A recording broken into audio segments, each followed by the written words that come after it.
What if secrets whispered through dusty manor halls found their way to the keenest of minds, guided only by the gentle glow of lamplight in a village where time moves like honey?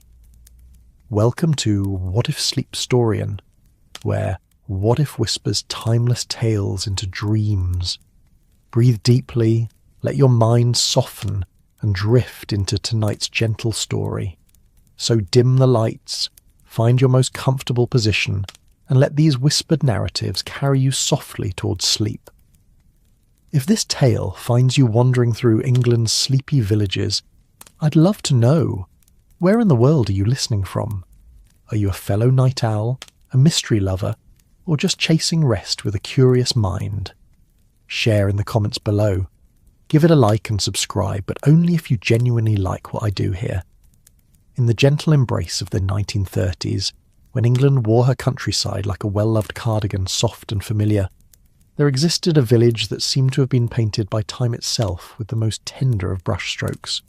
St Mary Mead nestled in the Cotswolds like a secret kept by the rolling hills, where the air moved slowly, carrying with it the scent of roses and the faint echo of church bells that had been ringing the same sweet song for centuries. The village was small enough that every soul knew every other soul's morning routine, yet large enough to harbour the kinds of gentle mysteries that make life interesting rather than alarming. Here, in this pocket of England where modernity crept in as quietly as morning mist, the old ways still held court.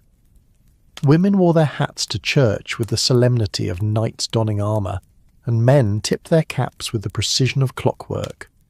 The wireless crackled with news from London, but it seemed as distant as fairy tales when you were sitting in Mrs. Bantry's garden, watching the hollyhocks nod their sleepy heads in the afternoon breeze. St Mary Mead in 1934 was a place where tradition and change performed an elegant dance, neither stepping too hard on the other's toes. The village green stretched out like an emerald carpet that the good Lord had unrolled especially for cricket matches and village fetes, while the ancient church of St Mary stood sentinel, its stone walls holding centuries of whispered prayers and gentle confessions. The vicarage, with its climbing roses that seemed determined to embrace the entire building in their thorny affection, sat beside the church like a faithful companion, while across the green the Blue Boar Inn beckoned with the promise of warm fires and warmer conversation. But it was at the edge of the village, where the lane curved like a contented cat stretching in the sun, that Gossington Hall presided over its modest kingdom with the dignified air of old money that had learned not to boast too loudly. The manor house, built in the reign of Queen Anne with the kind of architectural confidence that comes from knowing one's place in the world, wore its ivy like a gentleman wears his favourite waistcoat, comfortable, distinguished, and utterly at home with itself. The hall's Georgian windows caught the light each morning and scattered it across the village like a generous host sharing sweets with children. Its gardens, tended by old Mr. Griselda with the devotion of a monk caring for illuminated manuscripts, bloomed in careful succession throughout the seasons, ensuring that there was always something lovely to look at from the village lane. The great oak trees that lined the drive had stood there since before America was even a proper thought, their branches reaching toward heaven with the patient persistence of prayer.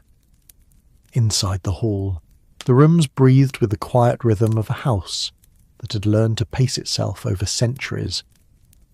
The morning room caught the early light like honey in a jar, while the library held afternoon shadows that seemed designed specifically for reading and gentle contemplation.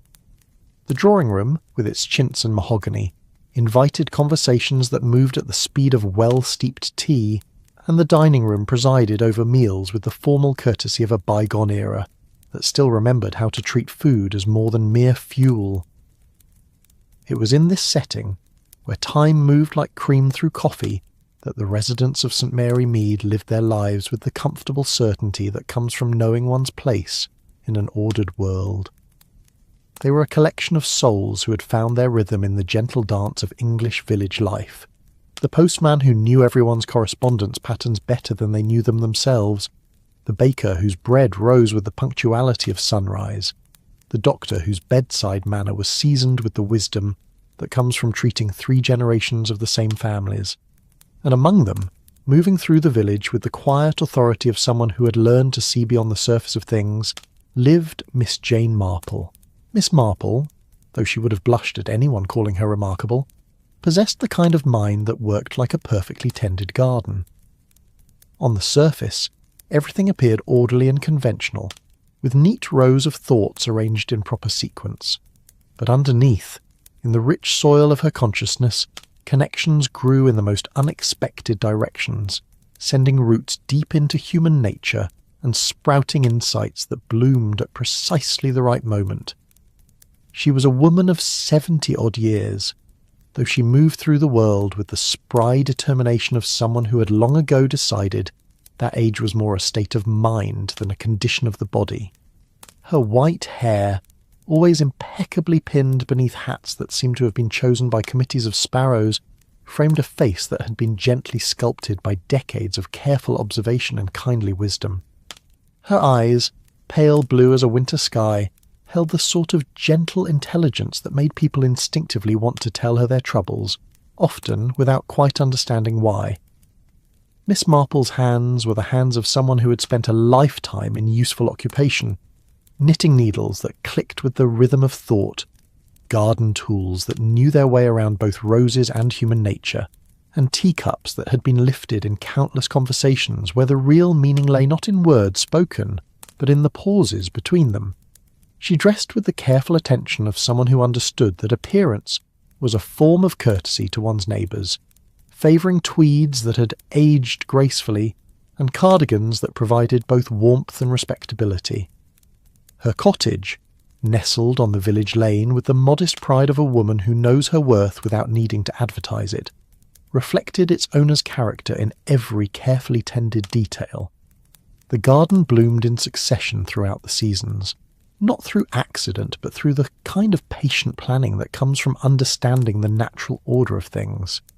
Inside, the rooms held a comfortable accumulation of a life lived with attention to small pleasures, books whose spines had been creased by genuine interest, photographs that captured moments of quiet joy rather than grand occasions, and furniture that had been chosen for comfort rather than impression.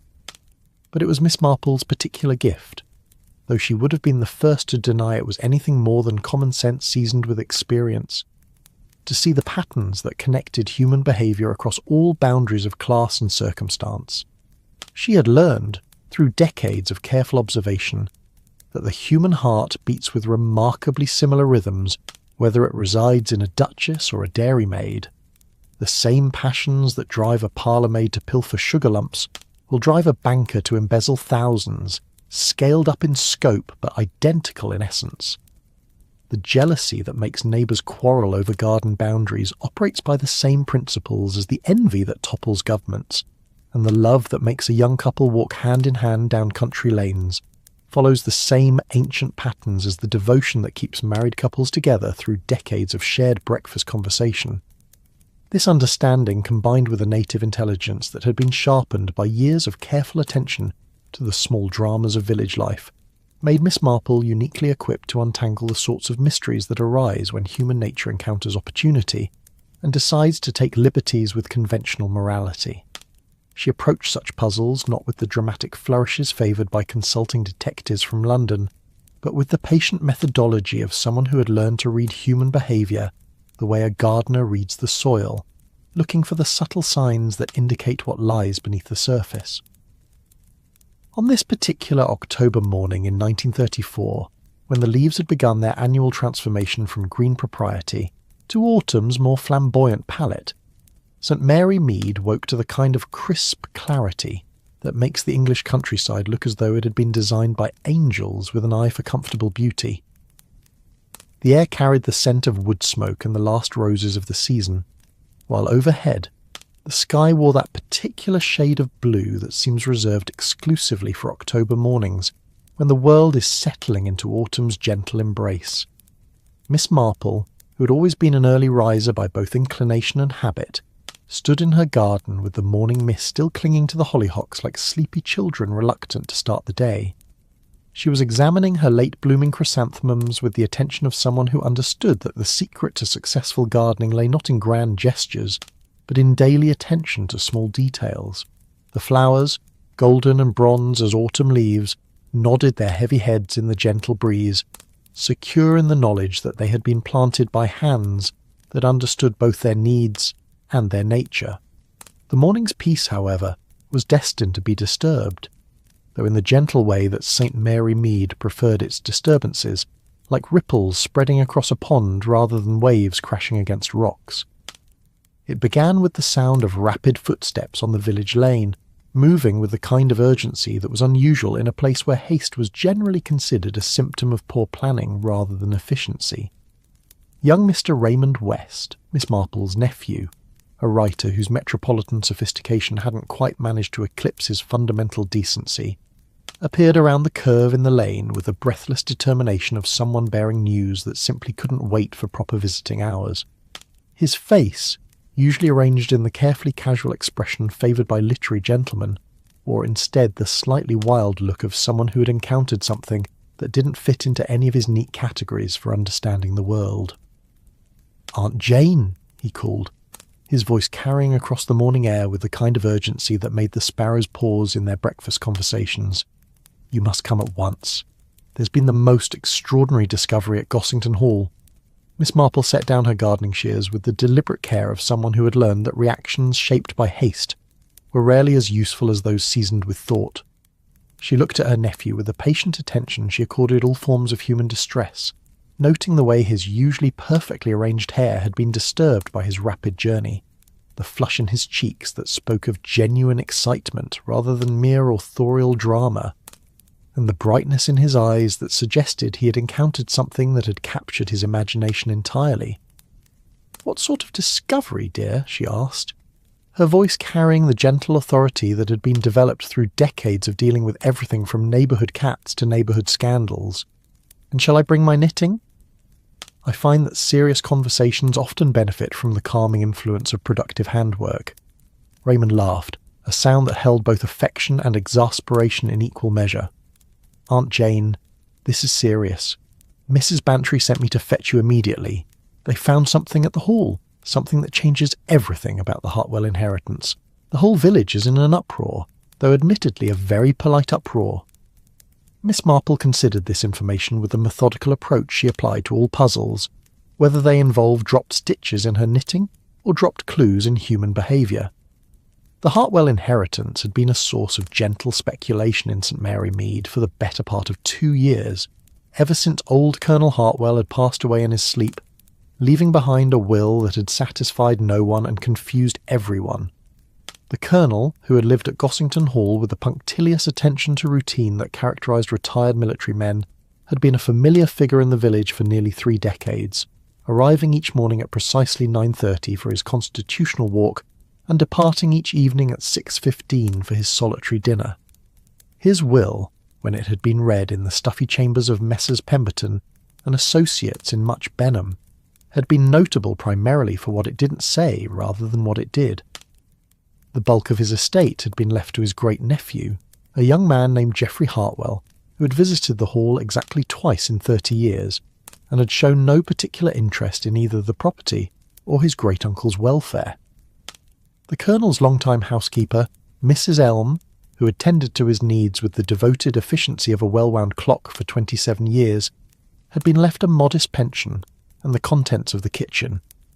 The various charities that had received the Colonel's quiet support over the years had been remembered with small but respectable bequests, but the will had said nothing about the Colonel's most prized possession, his collection of first-edition military histories, assembled over a lifetime of scholarly pursuit and valued by experts at several £1,000s. Nor had it mentioned his late wife's jewellery, which remained locked in the safe in his study, or the considerable sum that the bank manager had discreetly indicated was held in a separate account that seemed to have been forgotten by everyone, including apparently the Colonel himself. The missing elements had provided the village with the kind of gentle mystery that made tea-time conversations more interesting without actually disturbing anyone's sleep. Various theories had been proposed and debated with the thoroughness that small communities bring to such pea. Perhaps there was a second will hidden away in the Colonel's papers. Perhaps the old man had become forgetful in his final years and had simply overlooked these items. Perhaps he had made private arrangements that would become clear in time. The speculation had been conducted with the courtesy that characterised all St Mary Mead controversies. No one had actually accused anyone else of anything improper, but everyone had noted that it seemed odd for such a meticulous man to leave such glaring omissions in his final arrangements. Mrs. Elm had borne the weight of the village's gentle curiosity, with the stoic dignity of someone who had spent decades managing other people's private affairs without commentary.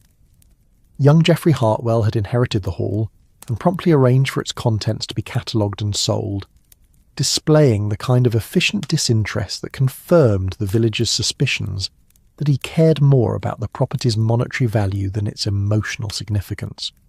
Now, if Raymond's excitement was any indication, something had been discovered that promised to shed new light on the entire situation. Miss Marple gathered her cardigan around her shoulders with the practical grace of someone who had learned that mysteries rarely accommodated themselves to convenient timing, and followed her nephew toward the village lane. The walk to Gossington Hall provided an opportunity for Raymond to explain the morning's discovery with the enthusiasm of someone who had stumbled upon the perfect plot for his next novel. Mrs. Bantry, who had been asked by Geoffrey Hartwell to oversee the final clearing of the house before it was let to new tenants, had been sorting through the last of the Colonel's papers in his study. Hidden behind a false back in one of the desk drawers, a hiding place so cunningly concealed that it had escaped notice during the initial inventory, she had discovered a sealed envelope marked Last Will and Testament of Colonel James Hartwell in the old man's unmistakable handwriting. The envelope remained unopened, waiting for proper legal authority, but its very existence had sent ripples of excitement through the small crowd that had gathered at the hall. If this was indeed a later will, and the date on the envelope suggested it had been written only months before the Colonel's death, then everything about the inheritance might need to be reconsidered. The prospect had drawn half the village to Gossington Hall with the kind of eager anticipation usually reserved for particularly promising church sales, or unusually scandalous episodes in the ongoing drama of Mrs. Weatherby's rose garden. As they approached the hall, Miss Marple could see the small crowd gathered on the front steps, talking in the animated whispers that indicated news of the highest importance being shared with appropriate discretion. Mrs. Bantry stood at the centre of the group like a general receiving reports from reconnaissance missions, her usually immaculate appearance slightly dishevelled by the excitement of discovery. Dr. Haydock paced nearby with the restless energy of someone whose scientific mind had been presented with a puzzle requiring immediate investigation. The vicar, Mr. Clement, listened to the various theories being proposed with the patient attention he usually reserved for confession, while his wife took notes in her pocket diary, with the methodical thoroughness of someone who understood that today's events would become tomorrow's historical record. "Miss Marple?" Mrs. Bantry called as she spotted the approaching figure, her voice carrying the kind of relief usually reserved for the arrival of cavalry. "Thank goodness you're here. We desperately need someone with sense to help us sort this out properly." Miss Marple approached the group with the unhurried pace of someone who had learned that rushing toward mysteries often caused important details to be overlooked. She listened as Mrs. Bantry recounted the morning's discovery with the precision of someone who had spent years managing household crises and understood the importance of accurate reporting. The full straw had been revealed purely by accident.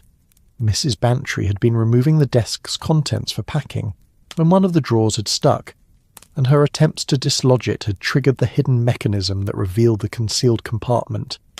"The envelope is definitely in the Colonel's handwriting," Mrs. Bantry explained, producing the document from her handbag with the reverent care usually reserved for religious relics. "And it's dated just 3 months before he passed.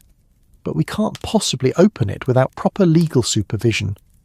Miss Marple examined the envelope with the careful attention she applied to all evidence, noting the quality of the paper, the firmness of the handwriting, the wax seal that bore the Colonel's personal crest. Everything about it spoke of authenticity and deliberation.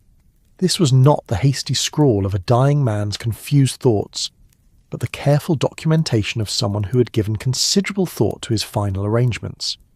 "Has anyone contacted Mr. Pemberton?" she asked, referring to the elderly solicitor who had handled the Colonel's legal affairs for the past 15 years. "I've sent word, Doctor," Haydock replied, "but he's attending court in London today and won't be able to come until tomorrow at the earliest." Miss Marple considered this information while examining the envelope more closely. Something about the timing of its concealment struck her as significant. Why would the Colonel have hidden this will so carefully only months before his death? And why had he not mentioned its existence to his solicitor, or destroyed the earlier document that everyone assumed represented his final wishes? "Mrs. Bantry," she said, her voice carrying the gentle authority that had been developed through decades of organising church committees and managing village crises. "Might I suggest that we spend the day examining the Colonel's papers more thoroughly? If there's one hidden compartment in his desk, there might be others, and if this will differ significantly from the one we know about, there might be additional documents that would help us understand his thinking." The suggestion was received with the enthusiasm of a group that had been presented with a treasure hunt disguised as a civic duty. Mrs. Bantry, who had been dreading the tedious work of sorting through decades of accumulated papers, suddenly found the task transformed into an adventure. Dr. Haydock offered his services as someone with experience in methodical investigation, while the vicar volunteered to catalogue any documents of historical interest. Even young Mr. West, whose usual attitude toward household organisation bordered on allergic, expressed willingness to help with the search. Miss Marple accepted their offers of assistance with the gracious efficiency of someone who had learned to manage volunteer labour through years of organising village events. She divided the group into teams, each responsible for a different area of the study, and established procedures for documenting and preserving any discoveries. The work began with the systematic thoroughness that characterises English approaches to potentially important endeavours. The Colonel's study, which had served as both his private retreat and his command centre for managing the affairs of the estate, reflected the methodical mind of a man who had spent a career organising complex military operations. Every book was shelved according to a system that made immediate sense to anyone familiar with military classifications. Every document was filed with the precision of someone who understood that information had value, only if it could be retrieved when needed. Every piece of correspondence was dated, referenced, and cross-filed with the thoroughness of a professional archivist. But as the morning progressed into afternoon, with the search teams working through drawers, bookcases, and filing cabinets with increasing thoroughness, it became clear that the Colonel's organisational systems held layers of complexity that hadn't been immediately apparent. Hidden compartments appeared in pieces of furniture that had seemed straightforward, concealed by mechanisms that required specific combinations of pressure and manipulation to reveal their secrets. False backs in bookcases held documents that had been separated from the main filing system for reasons that weren't immediately clear.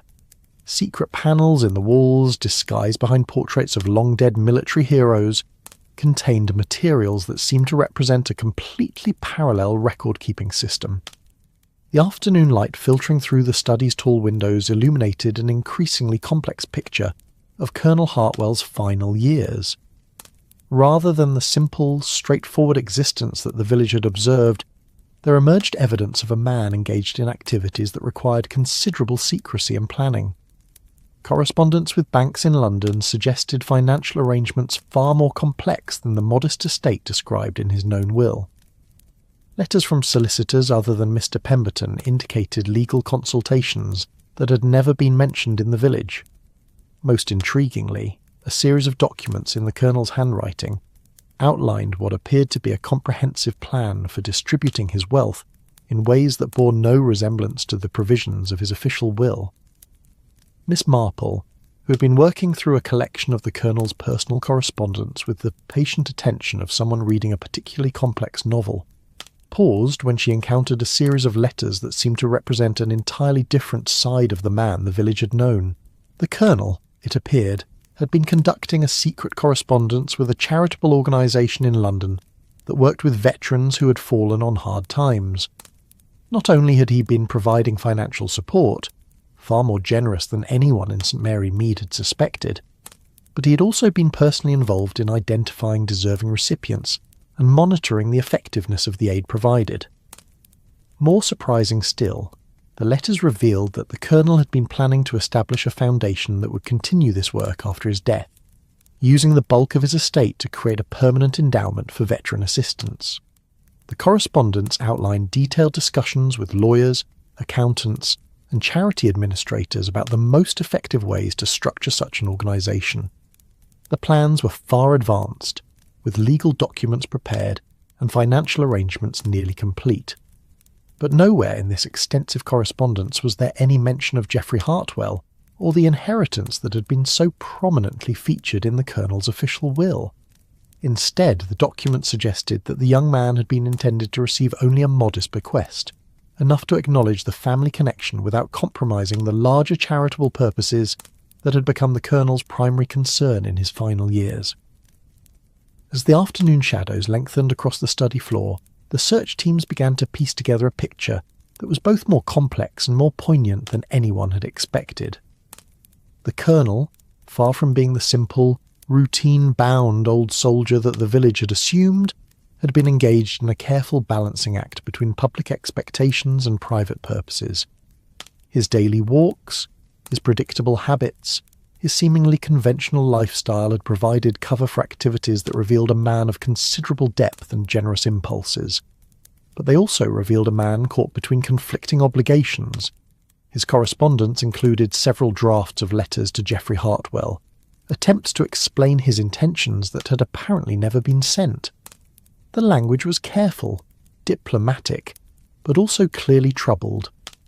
The Colonel had wanted to provide for his great-nephew, but he had also been deeply committed to using his wealth for purposes that would benefit those who truly needed assistance. The tension between family obligation and charitable impulse had apparently consumed considerable thought and energy during his final months. Miss Marple, reading through these draft letters with the attention of someone who understood the weight of family obligation, began to form a theory about the Colonel's state of mind in his final months. Here was a man who had discovered late in life a sense of purpose that went beyond personal comfort or family duty.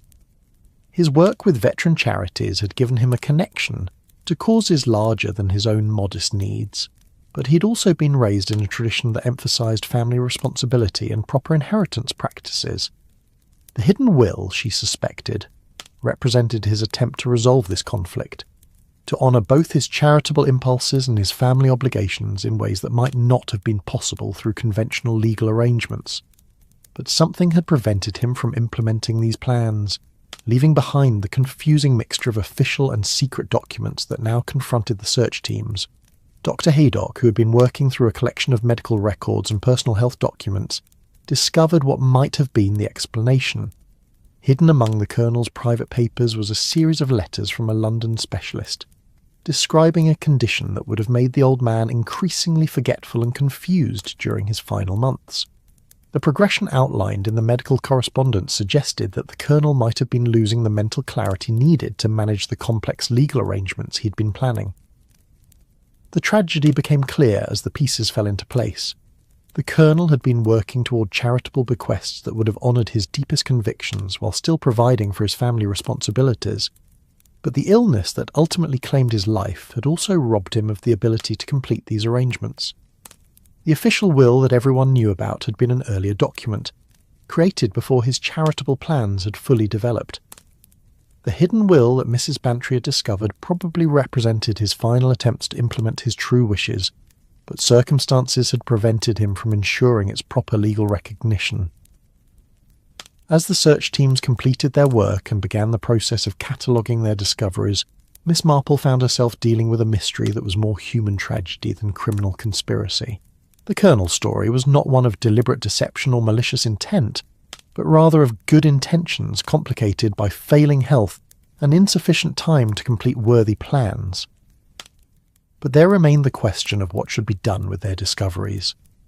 The hidden will, if legally valid, would dramatically change the distribution of the Colonel's estate. Geoffrey Hartwell, instead of inheriting the bulk of the property, would receive only a modest bequest. Mrs. Elm would be provided for more generously, and the majority of the estate would go toward establishing the charitable foundation that had become the Colonel's passionate concern. The legal questions were complex, but the moral questions were even more challenging. Geoffrey Hartwell had already begun making arrangements based on his understanding of his inheritance. The house had been prepared for letting, and he had made financial commitments based on his expectations.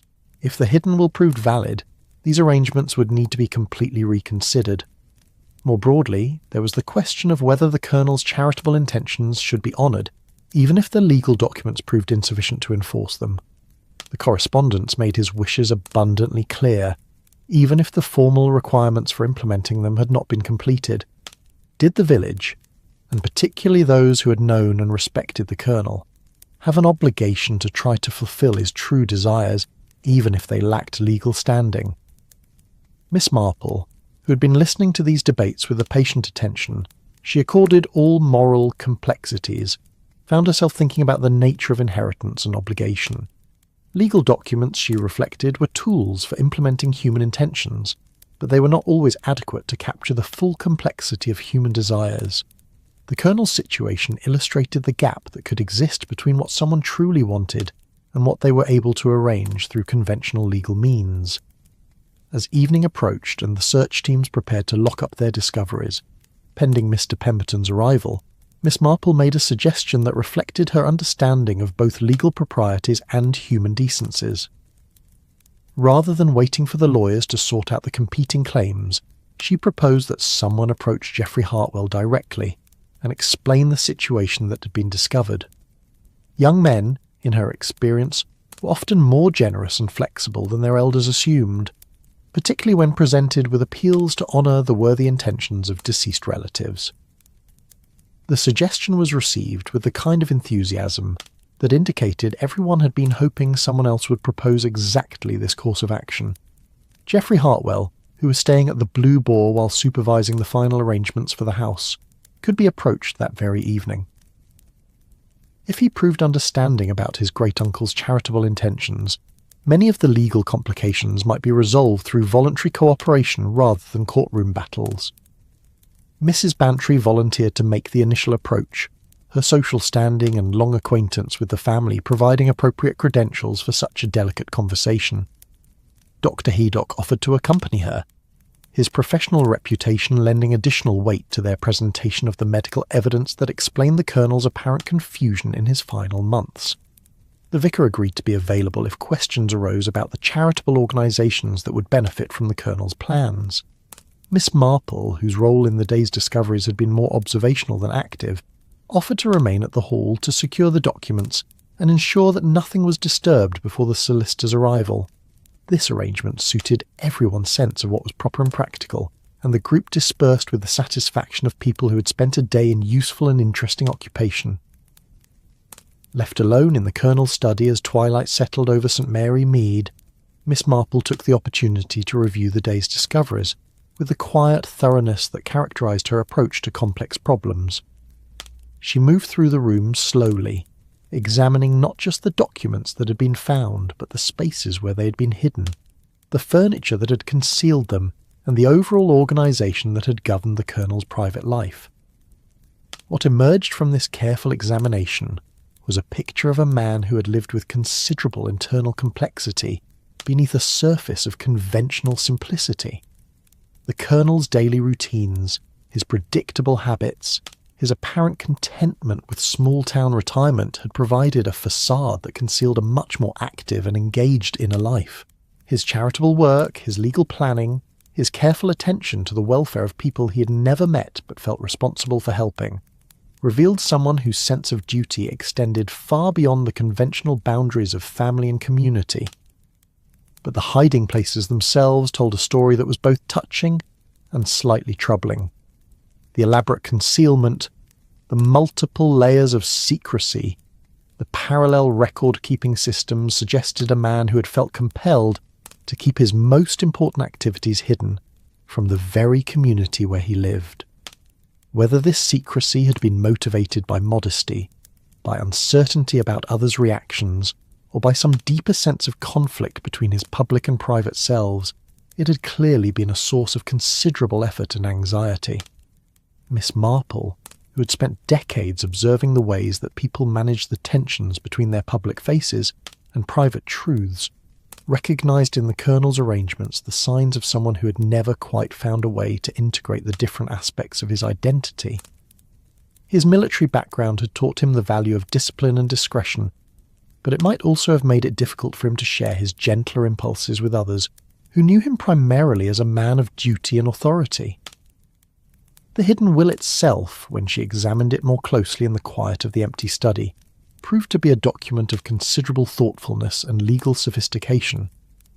Unlike the hurried scrawl that might be expected from someone in declining health, it was written in the Colonel's clear, careful hand and structured with the attention to detail that characterised all his work. The charitable bequests were specific and well considered, with detailed instructions for the establishment and management of the foundation he had envisioned. The provisions for family members were generous without being excessive, and the arrangements for Mrs. Elm and other household staff reflected genuine gratitude for years of faithful service. But there were also signs that the document had been prepared with considerable urgency. Certain sections showed evidence of revision and reconsideration, as though the Colonel had been working against time to complete his arrangements. The handwriting, while still clear, showed occasional shakiness that might indicate the effects of the illness that would soon claim his life. Most tellingly, there were several places where he had begun to write additional provisions but had left them incomplete, as though interrupted by failing strength or confused thoughts. The overall impression was of a man who had understood that his time was limited and had been working frantically to complete arrangements that had become increasingly important to him. The tragedy was not just that death had intervened before he could finish his work, but that his commitment to secrecy had prevented him from seeking the help that might have enabled him to complete his plans successfully. As Miss Marple sat in the Colonel's chair, surrounded by the evidence of his hidden life, she found herself thinking about the nature of legacy and the responsibility that communities bear for honouring the true intentions of their members. Legal inheritance was only one way of passing values and priorities from one generation to the next. The example of a life well lived, the influence of generous impulses shared with others, the inspiration that comes from witnessing genuine commitment to worthy causes. These forms of inheritance might be more important than any financial bequests, but they required active participation from the community to be preserved and transmitted. The Colonel's charitable work would not automatically continue simply because he had written a will establishing a foundation. The organisations he had supported would need ongoing commitment from people who shared his concerns. The veterans he had helped would need others to step forward and continue his work. The values he had embodied, duty, service, generosity, tempered with practicality, would survive only if others chose to embrace and practice them. This realisation led Miss Marple to consider her own role in the unfolding situation. She had been asked to help discover the truth about the Colonel's intentions, and that task had been successfully completed.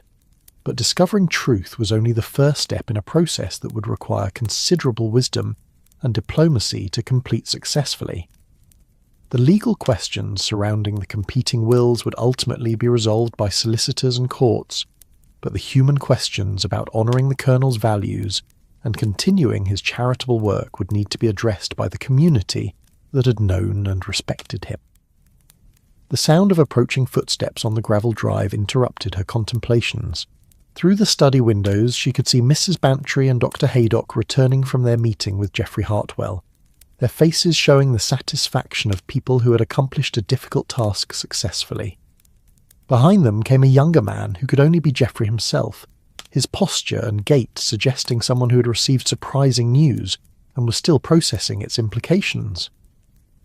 Miss Marple rose from the Colonel's chair and moved to meet the returning group, curious to learn how the young heir had responded to the revelations about his great-uncle's true intentions. The conversation that followed would determine not only the legal resolution of the inheritance question, but also the community's approach to preserving and continuing the Colonel's charitable legacy. Geoffrey Hartwell proved to be a more thoughtful and generous young man than his previous disinterest in family affairs had suggested. Tall and earnest, with a kind of quietly serious demeanour that suggested depth beneath a somewhat reserved exterior, he listened to the full account of the day's discoveries with the careful attention of someone who understood that he was being entrusted with information of considerable importance. His response, when it came, reflected both genuine surprise at learning about his great-uncle's hidden activities and sincere respect for the charitable intentions that had motivated them. He had, he explained, always felt somewhat uncomfortable about inheriting property from a relative he barely knew, and the revelation that the Colonel had been hoping to use his wealth for broader purposes came as something of a relief rather than a disappointment. "I had no idea Uncle James was involved in such work," he said, examining the correspondence that outlined the Colonel's charitable activities. "He never mentioned it during my visits, but then our conversations were always rather formal and brief. I suppose I assumed he was content with a quiet retirement, and hadn't really considered what he might be doing with his time beyond his daily walks and reading." The revelation that his great-uncle had been secretly planning to establish a charitable foundation seemed to genuinely move Geoffrey. He spent considerable time reading through the Colonel's correspondence with the veteran assistance organisations, his expression growing increasingly thoughtful as he absorbed the scope and depth of his relative's commitment to helping others. When he finally looked up from the documents, his face reflected the kind of quiet determination that suggested important decisions were being formed. "This changes everything, doesn't it?" he said, though the question seemed to be addressed more to himself than to his companions. "I mean, legally I suppose I'm still entitled to the inheritance under the first will, but morally, well, it would be rather shabby to claim property that Uncle James clearly intended for such worthy purposes." Mrs. Bantry, who had been watching the young man's reaction with the careful attention of someone experienced in reading character, nodded approvingly. "Your great-uncle was a good man, Geoffrey, but he was also a private one.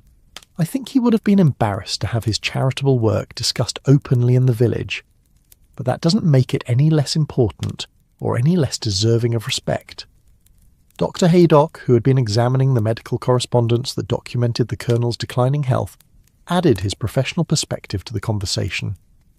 "The evidence suggests that your great-uncle was working against time to complete these arrangements.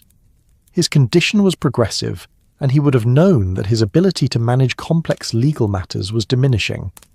The fact that he went to such lengths to try to establish this foundation, even when he was becoming increasingly unwell, speaks to how important it was to him."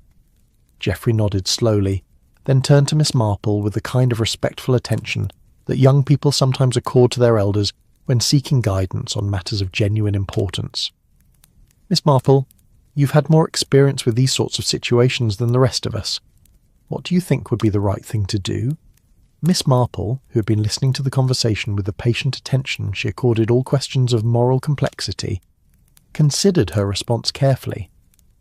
In her experience, the right course of action in such situations was rarely the one that provided the most obvious benefits to any single individual, but rather the one that honoured the deepest intentions of all the people involved while serving the broader needs of the community. "I think," she said slowly, her voice carrying the gentle authority that came from decades of helping people navigate difficult decisions, "that your great-uncle would be most pleased if his charitable intentions were honoured, but in a way that also recognised the legitimate claims of family and the practical realities of the current situation." She paused, gathering her thoughts like someone organising knitting wool before beginning a complex pattern. "It seems to me that there might be ways to accomplish both goals, honouring his charitable wishes while also acknowledging your inheritance rights. Perhaps the foundation he envisioned could be established using a portion of the estate, while you retain enough to make the inheritance meaningful but not burdensome." The suggestion sparked a discussion that continued well into the evening, as the group worked through the practical details of how such an arrangement might be structured. Geoffrey proved to have a good head for financial planning, while Mrs. Bantry contributed valuable insights about local charitable needs that might be addressed through the Colonel's foundation. Dr. Haydock offered his medical expertise in understanding the veteran assistance programs that had been closest to the Colonel's heart. As the conversation progressed, what emerged was a plan that seemed to honour all the competing interests involved. Geoffrey would inherit the house, and enough of the estate to make the bequest meaningful, but the majority of the Colonel's wealth would go toward establishing the charitable foundation exactly as he had envisioned. Mrs. Elm and the other household staff would receive the generous provisions outlined in the hidden will, acknowledging their years of faithful service. The various local charities that had received modest bequests in the official will would continue to be remembered, though perhaps not at the expense of the larger charitable purposes. Most importantly, the foundation would be established as a living memorial to the Colonel's values, continuing his work with veterans while also addressing other charitable needs in the local community. Geoffrey volunteered to serve on the board of trustees, ensuring that family involvement would continue, while the day-to-day management would be handled by people with appropriate expertise in charitable administration. The legal complications would still need to be sorted out by Mr. Pemberton and the courts, but the framework for a solution had been established through the kind of cooperative discussion that reflected well on everyone involved. Geoffrey's willingness to prioritise his great-uncle's charitable intentions over his own financial interest spoke to a generosity of spirit that the Colonel would undoubtedly have appreciated. The community's quick mobilisation to discover and understand the Colonel's true wishes demonstrated the kind of collective commitment to doing right that made St Mary Mead the sort of place where people chose to live their entire lives. As the group prepared to leave the hall, with plans to meet again the following day when Mr. Pemberton arrived to sort out the legal details, Miss Marple took one final look around the Colonel's study. The room, which had begun the day as a repository of apparent confusion and incomplete arrangements, now seemed transformed into something more like a workshop where good intentions had been carefully crafted into practical plans for helping others. The hidden compartments that had concealed the Colonel's secrets now stood open, their contents no longer mysterious, but rather revelatory, of a man whose private generosity had far exceeded his public persona. The carefully organised correspondence that documented his charitable work would provide the Foundation trustees with detailed guidance about his priorities and methods. The financial records that had seemed confusing in isolation now made perfect sense as part of a comprehensive plan for using wealth responsibly and effectively. But perhaps most significantly, the discovery of the Colonel's true intentions had brought together a group of people who might otherwise have had little reason to collaborate, uniting them in a common purpose that transcended individual interests. Geoffrey's inheritance, instead of being a source of potential conflict between family claims and charitable needs, had become an opportunity for continuing important work while honouring family obligations. Mrs. Bantry's administrative skills would be invaluable in establishing the Foundation's operations. Dr. Haydock's medical knowledge would help ensure that the veteran assistance programs were structured effectively. Even young Mr. West had volunteered his writing abilities to help publicise the Foundation's work and attract additional support. Miss Marple, walking home through the village lanes as the last light of evening faded into the gentle darkness of an English autumn night, reflected on the day's discoveries with the satisfaction of someone who had witnessed human nature at its most generous and cooperative. The mystery of the Colonel's missing will had been solved, but more importantly, the mystery of how to honour good intentions in a complex world had been addressed through the kind of collaborative wisdom that communities could achieve when they chose to work together rather than apart. The stars that began to appear in the clear October sky seemed to echo the sense of resolution and rightness that had emerged from the day's work. St Mary Mead, which had awakened to whispered rumours and gentle speculation, was settling into sleep with the comfortable knowledge that one of its most respected residents would be remembered not just for his quiet dignity during life, but for the continuing good works that his thoughtful planning would make possible long after his death. The village, Miss Marple thought as she reached her own garden gate, was rather like a good book, full of stories that seemed simple on the surface but revealed layers of meaning and connection when examined with proper attention.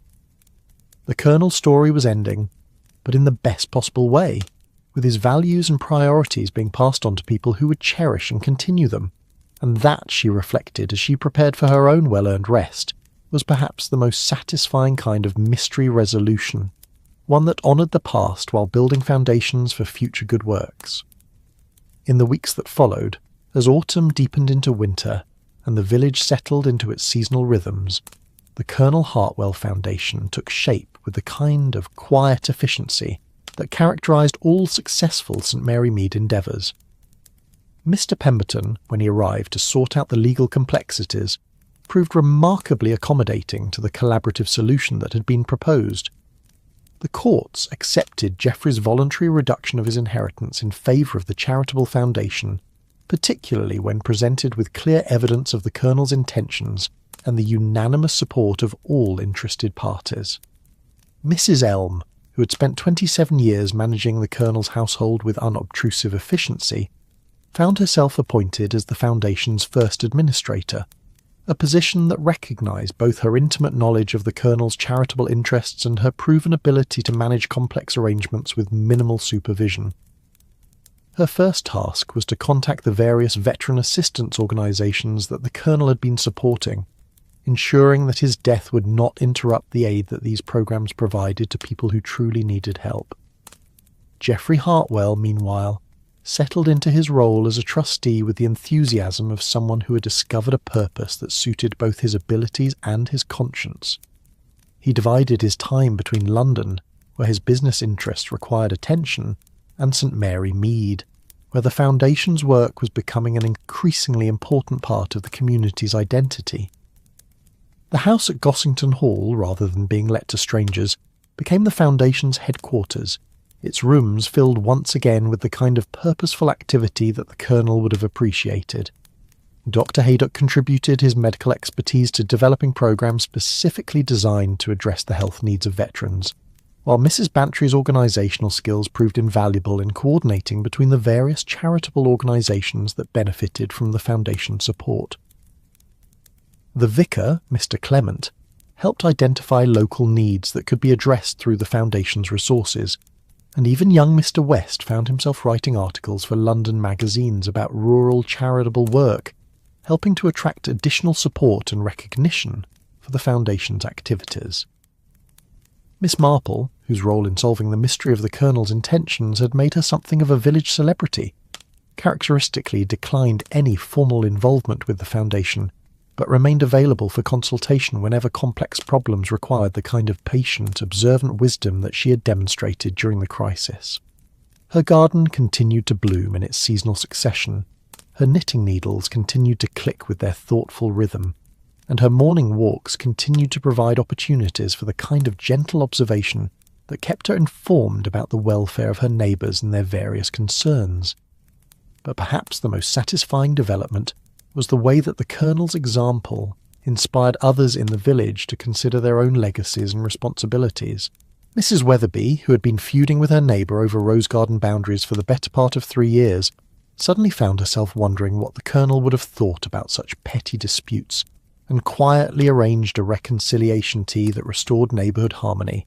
Mr. Griselda, the gardener at Gossington Hall, used his knowledge of the Colonel's charitable interest to establish a small programme that provided garden fresh vegetables to elderly villagers who could no longer tend their own plots. Even the younger residents of St Mary Mead found themselves influenced by the Colonel's posthumous example.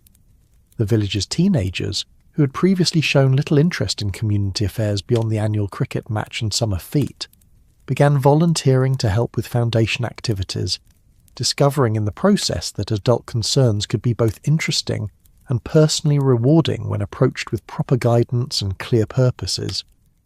The Foundation's work expanded gradually, always with careful attention to the principles that had guided the Colonel's own charitable activities. Rather than simply distributing money to worthy causes, the trustees focused on developing programs that would provide lasting benefits and encourage self-sufficiency among the people they helped. Veteran assistance remained the primary focus, but the Foundation also began addressing related issues such as rural unemployment, elderly care, and educational opportunities for young people who might not otherwise have access to advanced training. Miss Marple, observing these developments with the patient satisfaction of someone who had helped plant seeds that were now producing exactly the kind of harvest that had been hoped for, found herself thinking often about the nature of community and the ways that individual choices could influence the character of entire villages.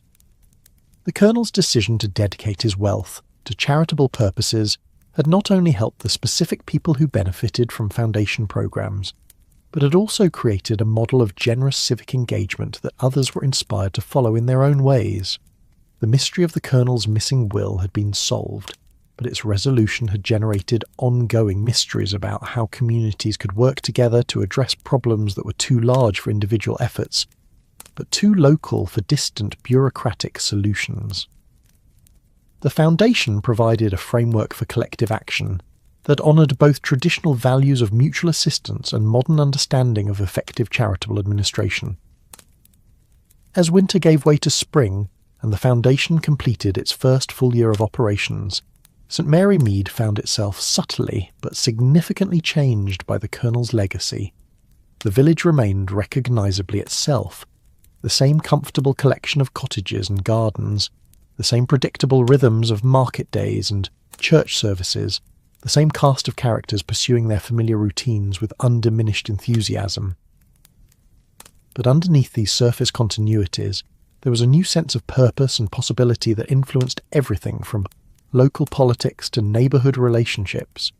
The Foundation's success had demonstrated that small communities could accomplish remarkable things when they channeled their collective resources toward worthy goals. Other villages in the region began visiting St Mary Mead to learn about the Foundation's methods, and several established similar programs using the Colonel Hartwell Foundation as a model. What had begun as one man's private charitable interests had evolved into a movement that was spreading throughout rural England, proving that good ideas, like good examples, had a tendency to reproduce themselves when given proper encouragement. Miss Marple, whose role in the Foundation's creation had been crucial but characteristically modest, continued to serve as an unofficial advisor to the trustees whenever particularly complex situations arose. Her ability to see through surface complications to the human motivations beneath proved as valuable in charitable administration as it had been in solving the original mystery of the Colonel's intentions. But she was careful to remain in the background, understanding that the Foundation's long-term success depended on developing institutional capabilities rather than relying on individual wisdom, however well-intentioned. The hidden will that had started everything now resided in the Foundation's archives, along with the Colonel's correspondence and the other documents that had revealed his true priorities.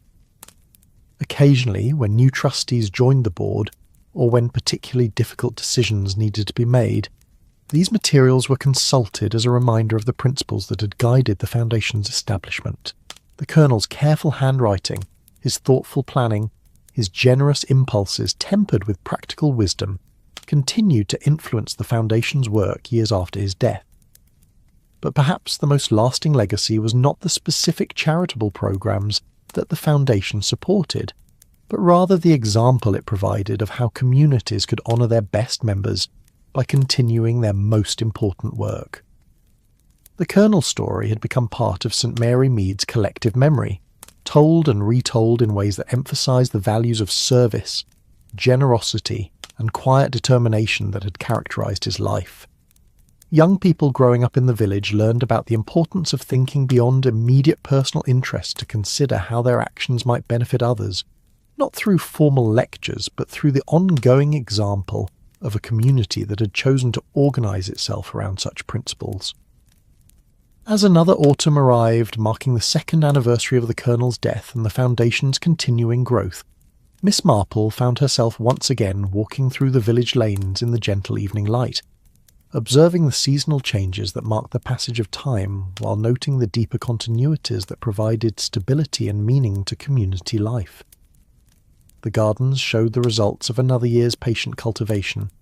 The cottages glowed with the warm light of hearth fires beginning to ward off autumn's chill, and the church bells rang with the same measured rhythm that had marked time in St Mary Mead for centuries. But there was also something new in the village's atmosphere, a sense of confident purpose that came from having successfully tackled a significant challenge and created something lasting and valuable in the process. The Foundation's work continued to expand and evolve, always guided by the Colonel's example, but never limited by rigid adherence to his specific methods. New needs were identified and addressed, new partnerships were formed with other charitable organisations, and new generations of volunteers were recruited to carry on the work that had become such an important part of the village's identity.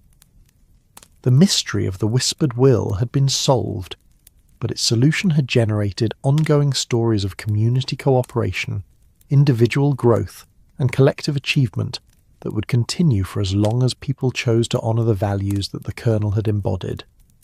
Miss Marple, whose patient observation and gentle wisdom had helped guide the village through its moment of confusion and uncertainty, could take quiet satisfaction in knowing that her contributions had helped create something that would outlast any individual involvement.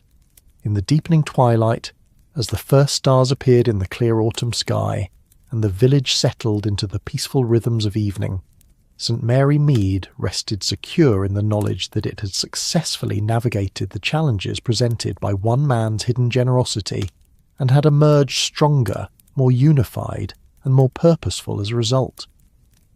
The Colonel's whispered will had spoken not just of financial bequests and legal arrangements, but of deeper wishes for community welfare and mutual assistance that had been heard, understood, and faithfully implemented by people who valued such things. And somewhere in the quiet satisfaction of a village that had done well by one of its most respected members, the true mystery of human community revealed itself once again, not as a puzzle to be solved, but as an ongoing creation that required constant attention, patient wisdom, and the kind of gentle determination that turned individual good intentions into collective achievements. The Colonel's legacy lived on, not just in the Foundation's bank accounts and charitable programs, but in the strengthened bonds of mutual obligation and shared purpose that had grown from the villagers' response to his hidden gifts. Miss Marple, reaching her own garden gate as the church clock struck 9, paused to look back at the village that had been her home for so many years and that had once again demonstrated its capacity for rising to meet challenges with grace, wisdom, and generous cooperation. Tomorrow would bring new days, new challenges, and new opportunities for the kind of quiet heroism that characterised the best of English village life. But tonight, St. Mary Mead could rest in the peaceful knowledge that it had honoured its past while building foundations for its future, guided by the whispered wisdom of a will that had finally been heard and faithfully obeyed. The stars wheeled overhead in their ancient patterns, bearing witness to yet another chapter in the ongoing story of human community, where individual acts of generosity rippled outward through networks of relationship and obligation, creating legacies that would endure long after the specific circumstances of their creation had been forgotten. In St. Mary Mead, where time moved with the gentle persistence of well-tended gardens and carefully maintained traditions, the Colonel's whispered will had become part of the village's eternal conversation with itself about how to live well together, how to honour the best in human nature, and how to create communities worthy of the love and loyalty they inspired in their members. And in that ongoing conversation, carried forward by voices both present and remembered, the true mystery of human community continued to unfold, one story at a time, one generation at a time, one act of quiet heroism at a time, until the accumulated weight of all these small gestures created something larger and more lasting than any individual life, but entirely dependent on the choices that individuals made about how to live in relationship with their neighbours, their traditions, and their deepest convictions about what made life meaningful and communities worth preserving. The gentle night settled over St. Mary Mead like a comfortable blanket, carrying with it the whispered promise that tomorrow would bring new opportunities for the kind of patient, observant wisdom that had served the village so well in its moment of need, and that somewhere in the ongoing rhythm of daily life, new mysteries would arise that would require the same careful attention, the same generous cooperation, and the same quiet determination to do right by both the living and the dead that had characterised the village's response to the Colonel's hidden legacy. In the end, perhaps that was the deepest mystery of all, not how to solve the puzzles that life presented, but how to live in such a way that the solutions honoured the best in human nature, while building foundations for future generations to build upon. The Colonel's whispered will had been heard at last, and its message would echo through the village's collective memory for as long as there were people who valued the kinds of communities where such things mattered, where individual generosity could become collective purpose, and where the patient observation of one wise woman could help an entire village find its way through complexity to clarity, through confusion to purpose, and through individual inheritance to shared legacy. The mystery was solved, but the story continued, written each day in the choices that people made about how to live well together, how to honour their obligations to past and future, and how to create the kinds of communities that deserved the love and loyalty of their members. And in that ongoing story, the Colonel's whispered will remained a living presence, reminding everyone who heard it that the deepest inheritances were not those recorded in legal documents, but those written in the daily actions of people who chose to live by the highest values they could imagine, creating legacies that would endure long after the specific circumstances of their creation had been forgotten, but whose influence would continue to shape the character of communities for generations yet to come. Sleep well, gentle listeners, in the knowledge that such communities exist, that such choices are made every day by ordinary people who choose to live extraordinary lives of quiet service and generous purpose, and that somewhere in the world, villages like St. Mary Mead continue to demonstrate that the best mysteries are not those that end with solutions, but those that begin with them, opening up new possibilities for human community, individual growth, and collective achievement that honour both our inheritance from the past and our obligations to the future. Sweet dreams carry you softly toward rest, where whispered wills become whispered promises, where gentle mysteries become gentle wisdom, and where the patient observation of human nature in all its complexity and beauty continues to reveal new reasons for hope, new possibilities for community, and new ways of honouring the deepest truths about what it means to live well together, in a world that is always changing, but whose deepest values remain constant, calling us always toward our better selves, our stronger communities, and our most generous possibilities. The night settles now over St. Mary Mead, over Miss Marple's garden, over the Colonel's Foundation, and over all the villages and communities where people choose each day to honour their inheritance of wisdom, generosity, and quiet determination, to create something lasting and valuable from the materials that life provides. Rest now in that gentle certainty, that peaceful knowledge, that whispered promise that tomorrow will bring new opportunities for the kinds of choices that make communities worthy of the love they inspire and the legacies they preserve. Good night, dear listeners. May your dreams be filled with villages where mysteries are solved through patience and cooperation, where wills are honoured through generous action, and where the whispered wisdom of those who came before continues to guide those who come after toward lives of purpose, meaning, and gentle heroism that transforms ordinary days into extraordinary legacies of hope. The seasons turned with their inevitable grace, marking the passage of years in St. Mary Mead with the gentle persistence of church bells and garden flowers. Spring brought daffodils that nodded their golden heads in cottage gardens. Summer warmed the village green where cricket matches played out their ancient rituals.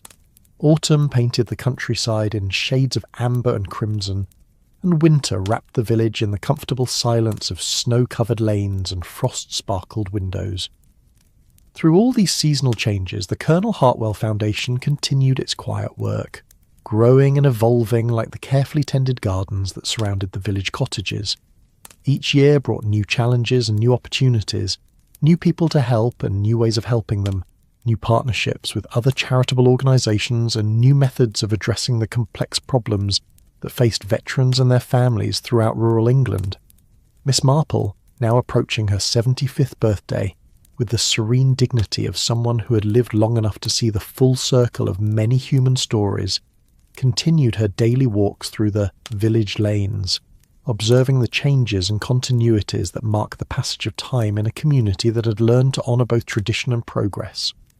Her garden still bloomed in its careful succession, her knitting needles still clicked with their thoughtful rhythm, and her gentle wisdom still provided guidance whenever complex situations arose that required the kind of patient understanding that comes only from long experience with human nature in all its complexity. The Foundation's headquarters at Gossington Hall had been transformed from a private residence into a bustling centre of charitable activity, but the transformation had been accomplished with such care and sensitivity that the house retained its essential character while adapting to its new purposes. The morning room now served as Mrs. Elm's office, where she coordinated the Foundation's various programmes with the same quiet efficiency that had characterised her years as the Colonel's housekeeper. The library had become a meeting room where trustees gathered to discuss policy and review applications for assistance.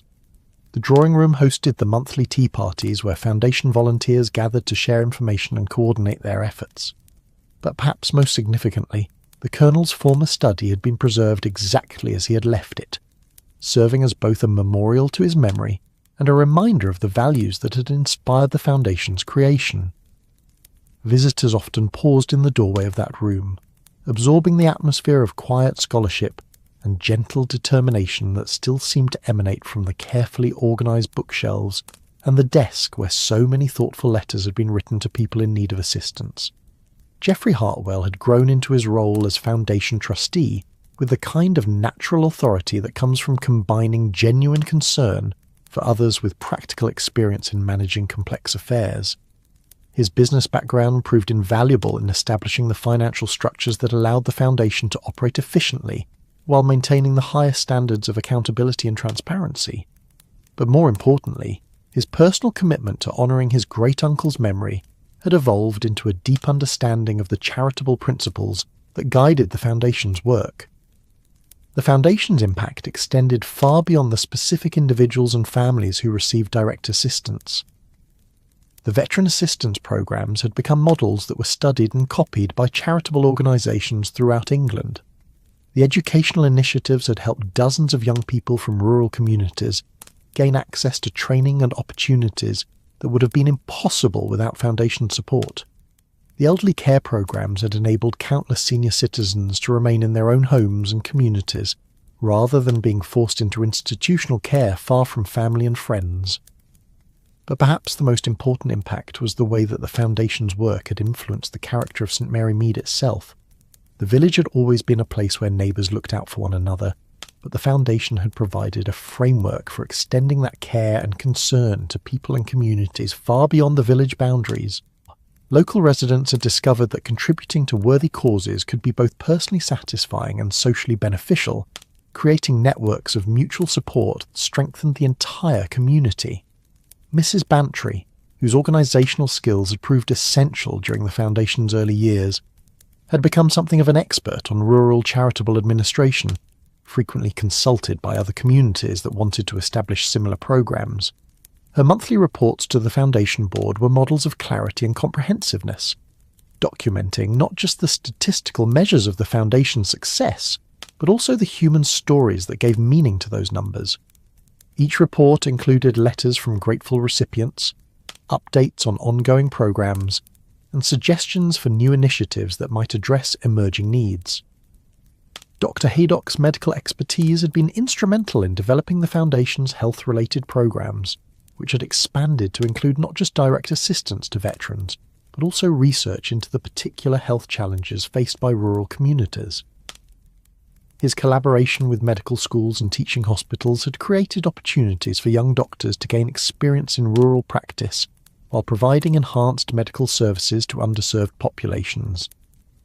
The Foundation's small but growing medical program had become a source of pride for the village, and a model for other rural communities struggling with limited access to specialised healthcare. The vicar, Mr. Clement, had found in the Foundation's work a practical expression of the charitable principles that formed the core of his religious teachings. His sermons increasingly drew examples from the Foundation's activities, illustrating abstract theological concepts through concrete stories of human need and generous response. The church had become an informal recruiting centre for Foundation volunteers, as congregation members discovered that charitable work provided opportunities for meaningful service that complemented their spiritual practices.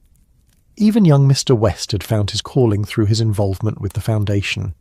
His writing skills, initially contributed somewhat reluctantly to help with publicity and fundraising, had evolved into a passionate commitment to documenting the Foundation's work and sharing its stories with wider audiences.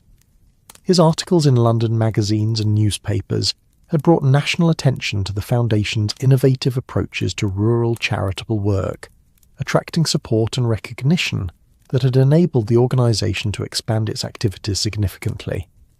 But it was Miss Marple's continuing involvement that provided the Foundation with its most valuable asset, the kind of wisdom that comes from understanding human nature so thoroughly that complex problems can be reduced to their essential elements, and practical solutions can be found even in the most challenging circumstances.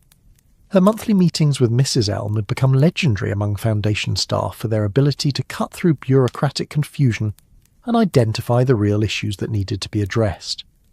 The Foundation's case files were full of situations that had seemed hopeless, until Miss Marple applied her particular combination of common sense and psychological insight to uncover overlooked possibilities or forgotten resources.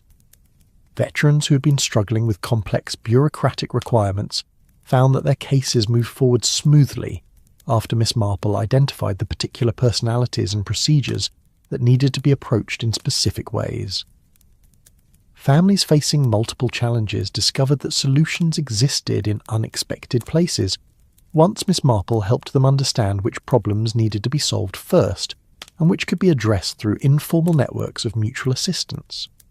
One particularly memorable case involved a veteran who had been denied disability benefits despite clear evidence of service-related injuries. The bureaucratic appeals process had dragged on for months without progress, leaving the man and his family in increasingly desperate circumstances. Miss Marple's careful review of the paperwork revealed that the problem lay not in the merits of the case, but in a personality conflict between the veteran and the particular civil servant handling his file. A simple transfer to a different department, arranged through the Foundation's growing network of contacts in government agencies, resolved the situation within weeks.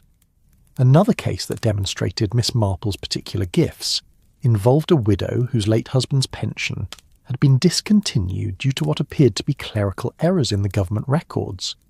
The woman had been struggling to navigate the complex appeals process while caring for 3 young children and managing her grief over her husband's death. Miss Marple's investigation revealed that the problem stemmed from the woman's late husband's use of a nickname rather than his formal name on some military documents, creating confusion in the records that could be resolved once the correct connections were established. These successes, and dozens of others like them, had established Miss Marple's reputation as someone who could find solutions to problems that had stumped other people. But she was careful to share credit with the Foundation's staff and volunteers, understanding that her insights were valuable only when combined with the practical expertise and dedicated work of people who were committed to implementing solutions rather than simply identifying them. The Foundation's work had also begun to attract attention from academic researchers who were interested in studying effective approaches to rural charitable administration. Several universities had sent graduate students to St Mary Mead to document the Foundation's methods and measure its impact on the communities it served. The resulting studies had confirmed what the Foundation supporters had known from experience, that charitable work was most effective when it was based on deep understanding of local conditions and needs, when it involved genuine collaboration between donors and recipients, and when it focused on building long-term capabilities rather than simply providing short-term assistance. These academic endorsements had helped the Foundation attract support from large charitable organisations and government agencies that were looking for proven models of effective rural development work. The Foundation's small staff had been supplemented by visiting fellows and research assistants, who brought additional expertise while learning from the practical experience that the St Mary Mead team had accumulated over years of hands-on charitable work. But perhaps the most significant development had been the Foundation's influence on other communities throughout rural England. Village after village had sent delegations to St Mary Mead to learn about the Foundation's methods and explore the possibility of establishing similar programs in their own areas. Some had created independent foundations modelled on the Colonel Hartwell Foundation, while others had developed collaborative relationships that allowed them to share resources and expertise while maintaining their local character and priorities. The result had been the emergence of a network of rural charitable organisations that could address problems too large for any single community to handle, while maintaining the personal connections and local knowledge that made their work effective. Veterans who moved from one rural area to another found that they could receive continuous support from organisations that understood their needs and had the resources to provide appropriate assistance. Elderly residents who needed specialised care could access services that had been developed through collaboration between multiple communities. Young people from rural areas could find educational and employment opportunities through programs that had been created by pooling the resources and expertise of several Foundation partners. Miss Marple, observing these developments with the satisfaction of someone who had helped plant seeds that were producing an abundant harvest, found herself thinking often about the nature of legacy and the ways that individual actions could create lasting change. The Colonel's decision to dedicate his wealth to charitable purposes had accomplished far more than he could have imagined, not just because of the direct assistance that his foundation provided, but because of the example it had set and the movement it had inspired. The hidden will that had started everything now seemed less important than the visible results that had flowed from the community's decision to honour the Colonel's intentions. Legal documents were necessary for establishing formal structures and ensuring accountability, but the real foundation of the charitable work had been the network of relationships and shared commitments that had developed as people worked together toward common goals. The village of St Mary Mead had been transformed by its experience with the foundation, but the transformation had been subtle and gradual rather than dramatic and obvious. The same cottages lined the same lanes, the same church bells marked the same hours, the same seasonal rhythms governed the same agricultural activities. But underneath these surface continuities, there was a new sense of confidence and purpose that influenced everything from local politics to personal relationships. Young people who had benefited from foundation programs had returned to the village as adults committed to continuing the charitable traditions that had helped them. Elderly residents who had received foundation assistance had become volunteers who used their experience to help others navigate similar challenges. The foundation had also influenced the village's economic development in unexpected ways. The presence of a successful charitable organisation had attracted other businesses and institutions that valued being associated with communities committed to social responsibility. The Foundation's need for various professional services had created opportunities for local businesses to expand their capabilities and client base. The influx of visitors and researchers had provided modest but steady income for local hotels, restaurants and shops. But perhaps most importantly, the Foundation's work had demonstrated that rural communities could address complex social problems through their own initiative and resources rather than waiting for solutions to be imposed by distant bureaucracies. The success of the Colonel Hartwell Foundation had inspired confidence in local problem-solving capabilities that extended far beyond charitable work to include everything from economic development to environmental conservation. Miss Marple, now in her final years but still sharp in mind and steady in purpose, had become something of a local institution herself, consulted not just about foundation business, but about all manner of community concerns that required the kind of wisdom that comes from long experience with human nature. Her cottage had become an informal gathering place, where people came to discuss problems and possibilities, confident that they would receive both practical advice and emotional support. Her garden, tended with the same patient care that she applied to human relationships, had become a symbol of the kind of sustained attention and gentle nurturing that made communities flourish. Visitors often commented on the way that different plants supported and complemented each other, creating a whole that was more beautiful and resilient than any of its individual parts could have been alone. Miss Marple would smile at such observations, understanding that they were really talking about more than flowers and vegetables. The Foundation's 10th anniversary celebration, held on a perfect October evening when the autumn colours seemed to have been painted by angels with an eye for spectacular beauty, drew hundreds of people from throughout rural England. Veterans and their families, Foundation staff and volunteers, academic researchers and government officials, business leaders and community activists, all gathered in St Mary Mead to celebrate a decade of successful charitable work and to plan for the future expansion of programmes that had proven their worth through consistent results. The celebration was held in the village hall, which had been decorated with flowers from Miss Marple's garden and dozens of other cottage gardens throughout the village. The walls were lined with photographs documenting the Foundation's work over the years, images of grateful families, successful projects, collaborative meetings, and community celebrations that told the story of how individual generosity had grown into collective achievement. Geoffrey Hartwell, now a seasoned Foundation administrator with grey hair and laugh lines that testified to years of satisfying work, gave the evening's keynote address. He spoke about his great-uncle's hidden will and the way that its discovery had changed not just his own life, but the lives of countless people who had never known the Colonel personally, but had benefited from his generosity. He thanked the community of St Mary Mead for their wisdom in ensuring that the Colonel's charitable intentions had been honoured and implemented in ways that created lasting benefits rather than temporary assistance. But the evening's most moving moment came when Mrs. Elm, now retired from her administrative duties but still actively involved in Foundation governance, read selections from the letters that the Foundation had received over the years from people whose lives had been touched by its work.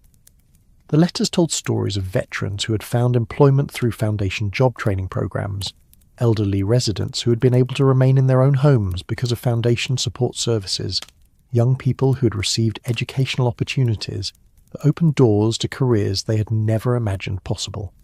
Each letter was a testament to the power of organised compassion to transform individual lives and strengthen communities.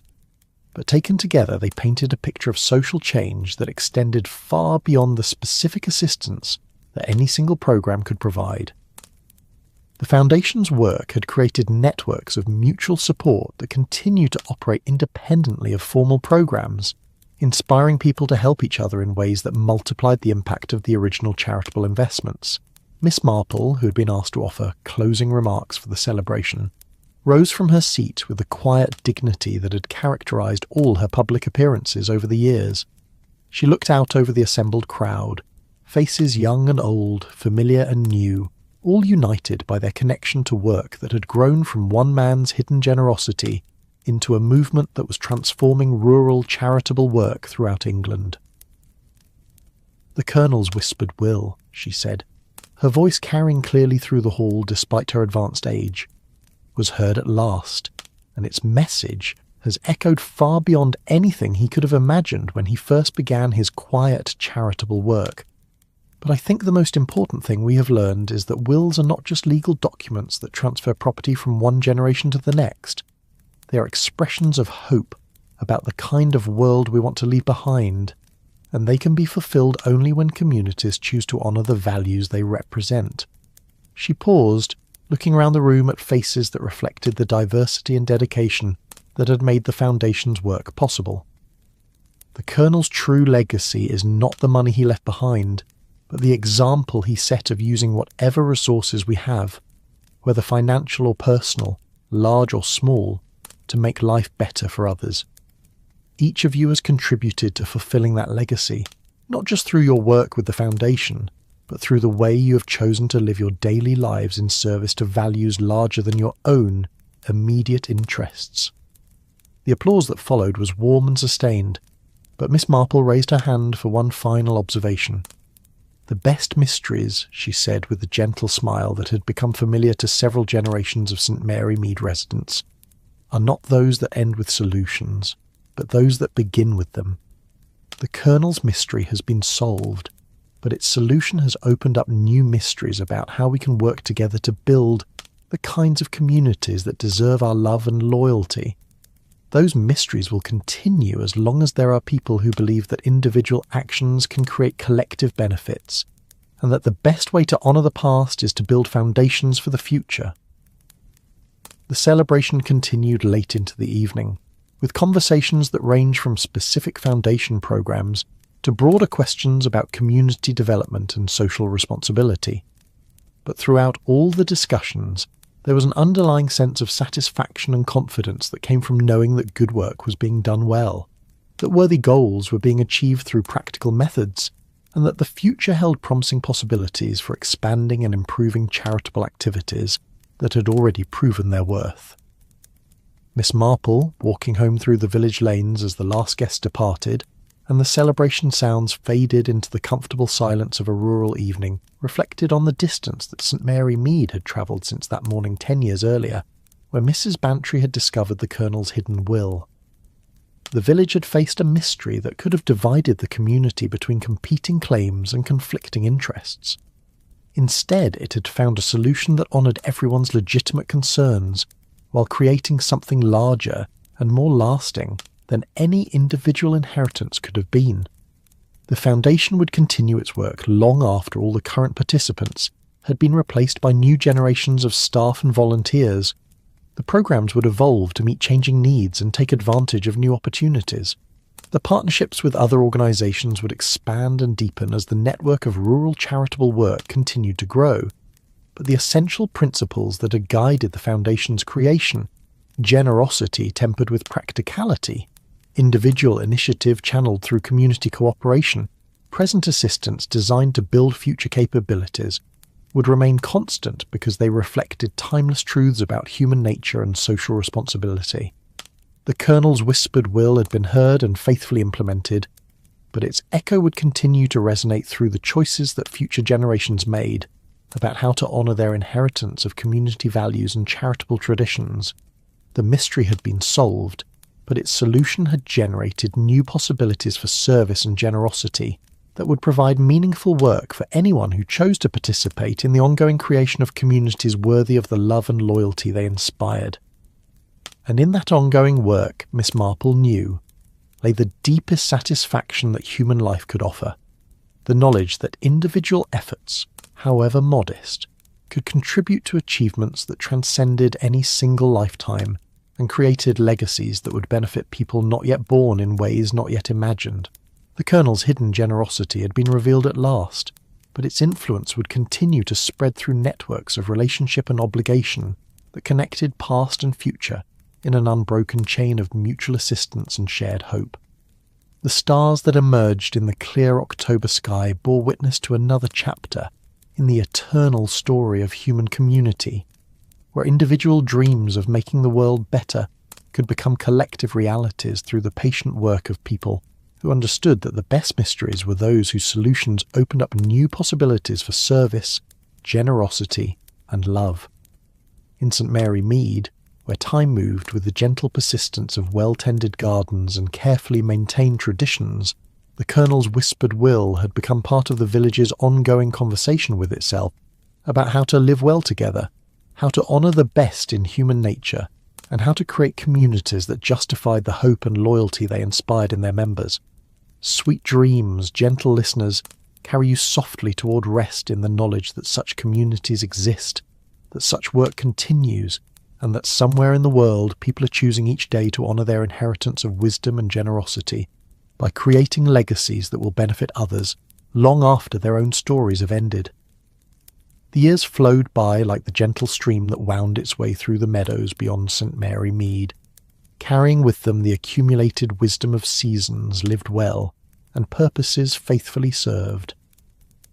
Miss Marple, now approaching her 80th year with the serene dignity of someone who had witnessed the full circle of many human stories, continued her daily observations of village life with undiminished interest and gentle wisdom. Her cottage had become a pilgrimage site of sorts for people seeking guidance on charitable work, community organisation, and the delicate art of solving human problems through patient observation and kind intervention. Visitors came from throughout England and beyond, drawn by stories of the elderly lady who had helped transform a small village mystery into a model of effective charitable administration that was being studied and copied throughout the rural world. But Miss Marple received such attention with the same modest grace that had characterised all her interactions with human nature in its infinite complexity. She served tea in china cups that had witnessed decades of confidential conversations, offered biscuits that somehow made even the most serious discussions feel manageable, and listened with the kind of complete attention that made people feel both understood and valued. The Colonel Hartwell Foundation had grown far beyond anything its founders could have imagined, but it had grown organically, like Miss Marple's garden, with each new development building naturally on the foundations that had been carefully laid in earlier years. The Foundation now operated programs in more than 50 rural communities throughout England, each adapted to local conditions and needs, but all guided by the same principles of practical generosity and community cooperation that had characterised the original work in St. Mary Mead.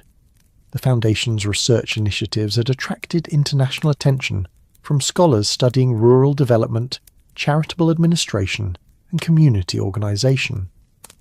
The small library at Gossington Hall had been expanded to accommodate the growing collection of academic papers, government reports, and case studies that documented the Foundation's methods and measured its impact on the communities it served.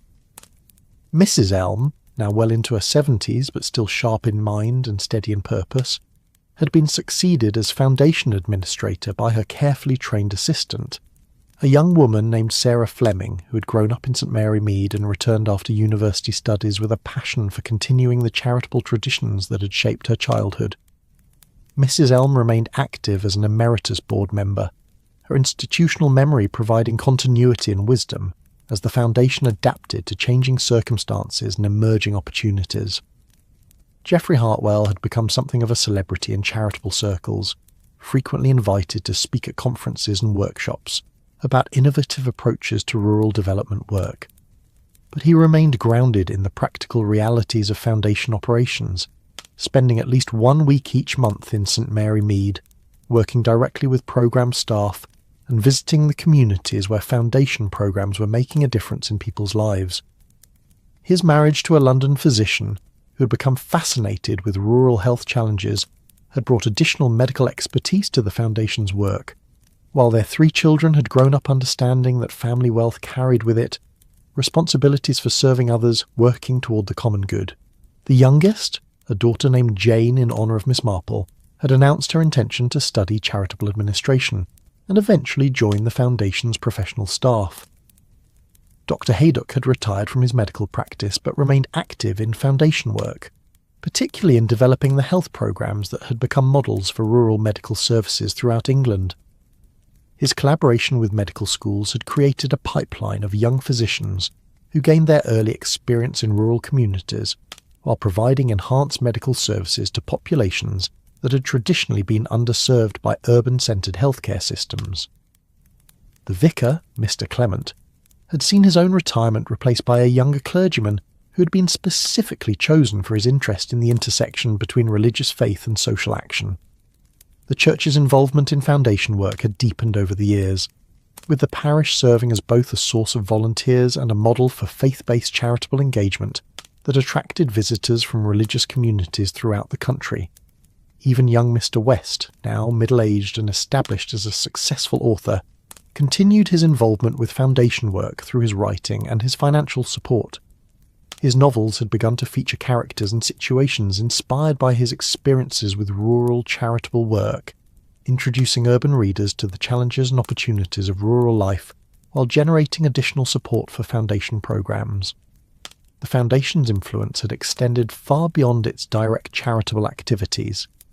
The success of its community-based approach to rural development had influenced government policy, with several national programmes adopting methods that had been pioneered and proven effective in the villages served by the Colonel Hartwell Foundation. Academic researchers had documented the Foundation's work in dozens of scholarly papers that had influenced thinking about charitable administration, community organisation, and rural development throughout the English-speaking world. But perhaps the most significant measure of the Foundation's success was the number of similar organisations that had been established by people who had learned about community-based charitable work through their connections with St Mary Mead. Former Foundation staff members had started their own charitable organisations in other regions. Communities that had been served by Foundation programmes had developed their own capabilities for addressing local needs. Young people who had benefited from Foundation educational programmes had returned to their home communities as leaders, committed to continuing the charitable traditions that had helped them achieve their own success. Miss Marple, observing these developments with the quiet satisfaction of someone who had helped plant seeds that were producing an abundant harvest, found herself thinking often about the nature of influence and the ways that individual actions could create ripple effects that extended far beyond their original scope. The Colonel's decision to dedicate his wealth to charitable purposes had been motivated by his personal sense of duty and his compassionate concern for veterans who needed assistance. But its implementation through community cooperation and careful attention to practical effectiveness had created a model that was inspiring similar work in contexts far removed from the original circumstances. The hidden will that had started everything had been important not because of the specific legal provisions it contained, but because of the way its discovery had brought together a group of people who were committed to honouring worthy intentions through collaborative action.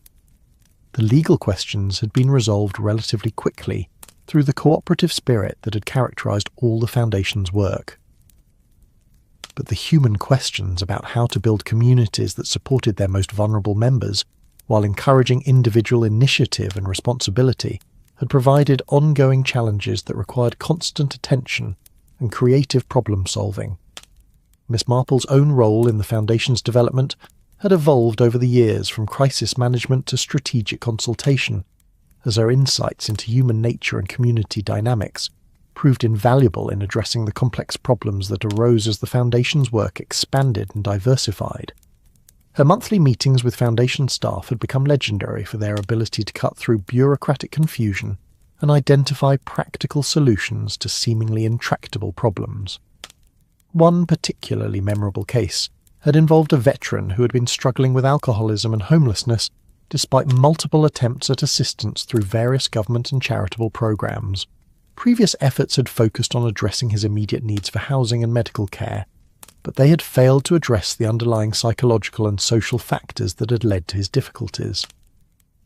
Miss Marple's careful analysis of his situation revealed that his problems stemmed from unresolved grief over the loss of his military unit during wartime service, combined with his inability to find meaningful work that provided the sense of purpose and camaraderie that had sustained him during his military career. The solution involved connecting him with other veterans who had faced similar challenges and had found ways to rebuild their lives through mutual support and shared activities. The Foundation's Veteran Assistance Program was expanded to include group counselling and collaborative projects that gave participants opportunities to work together toward common goals, while addressing their individual needs for healing and recovery. The approach proved so successful that it was adopted by veteran assistance programs throughout the country, helping thousands of people who had been failed by more conventional treatment methods. Another case that demonstrated Miss Marple's particular gifts involved a rural community that had been devastated by the closure of its primary industry, leaving hundreds of families without employment and threatening the survival of the entire village. Government assistance programs had provided temporary financial support, but they had not addressed the fundamental problem of creating new economic opportunities in an area that seemed to have few natural advantages for attracting new businesses. Miss Marple's investigation revealed that the community possessed several overlooked assets that could be developed into sustainable economic activities.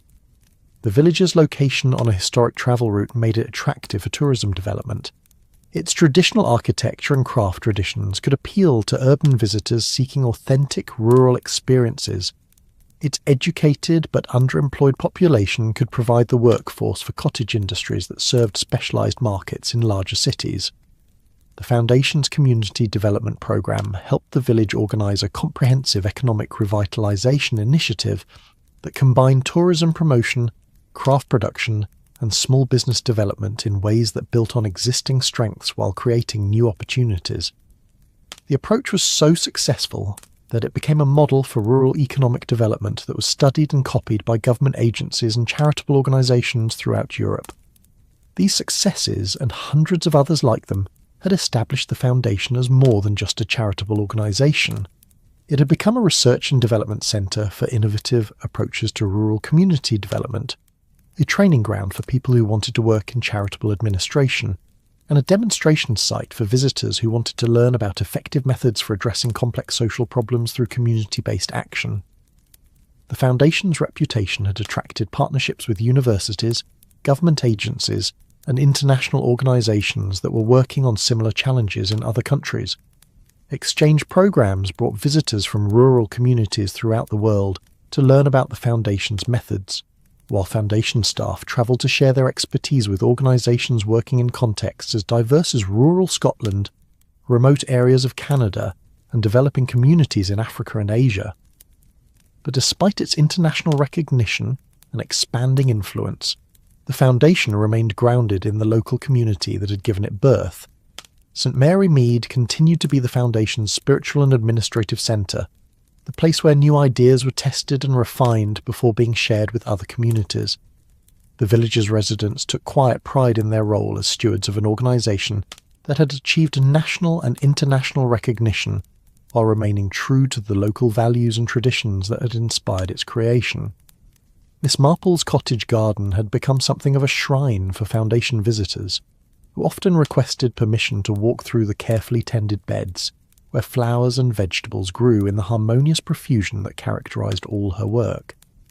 She would lead these tours with the same patient attention to detail that she applied to human problems, explaining the principles of companion planting and seasonal succession that made her garden both beautiful and productive throughout the growing season.